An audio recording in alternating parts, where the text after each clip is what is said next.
got lots of questions for you about character and then really nerdy editing questions. Okay. But I wanted to make sure I didn't forget to ask you about Wayne's World, because you had been interviewed, 7 years ago at middlegradeninja.com. Still available now, folks.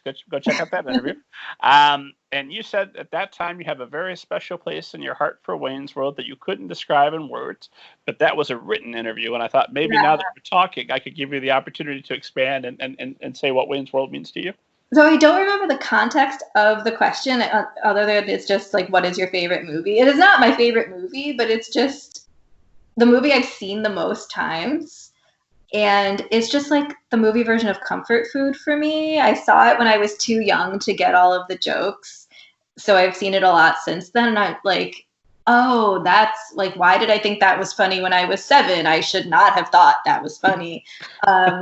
And like just picking up new things. So it's just one of those, like, I don't know, like weird classics that I just always loved. I can't explain it. Like, it's really hard to explain. I will say the best query I ever received when I was an agent was a writer who I think read that interview, and we bonded over Wayne's World after that interview. This was like when I was a baby agent.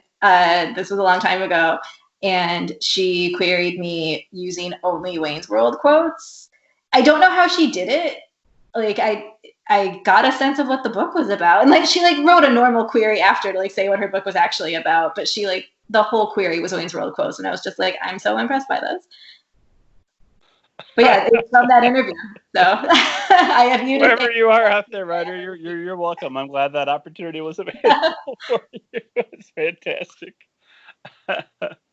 Okay, well, let's talk character. Okay. So you once said that a good character has a life outside of whatever book they're in, and I want to be able to think about them after the story ends. So what tips do you have for authors that want to achieve that?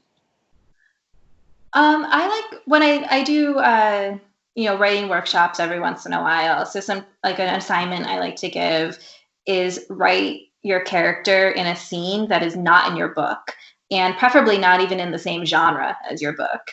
And do you know this character well enough to know how they behave outside of this plot you've created for them?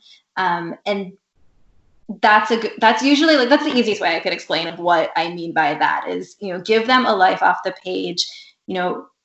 I want to read a story and then know exactly who that character is. I know, when you take those little quizzes of like, which blank character are you? Those are all characters that have lives off the page, because you're able to put them in any situation and apply it to your own life and really like know who they are. Just characters I care so much about. Like, it's not a book, but I will say I still think about Jesse Pinkman from Breaking Bad and just hope he's okay. Like, to the point where even knowing that that actor is now on Westworld, I'm like, oh, thank God he's okay. Like, it's just like that's what I mean. Like, like those types of characters who just stay with you, no matter what.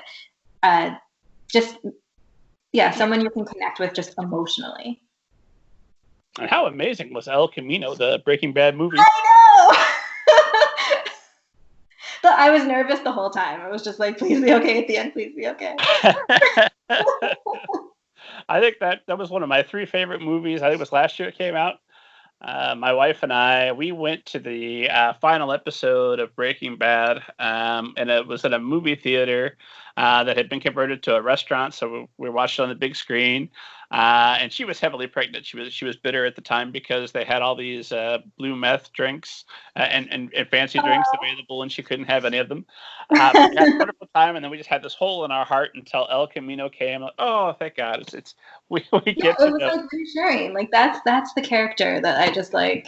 I think about a lot, and there's like characters in books that you just want to like hug them or not, like, or just like you hate them so much, but like that's also a character you can't stop thinking about sometimes, is like, oh, like this person. Just like having really strong, not necessarily likable, but interesting characters. I think about Gaston from Beauty and the Beast on a fairly regular basis, and just imagine him in different scenarios and how would he get along. He has a life off the page. You can see him existing outside of that story. Just a tremendous villain. And I want to talk about we're recording this April 22nd. I've just seen the final episode for the season of Better Call Saul, and oh my God, I'm all attentive. But we'll move on. Yeah.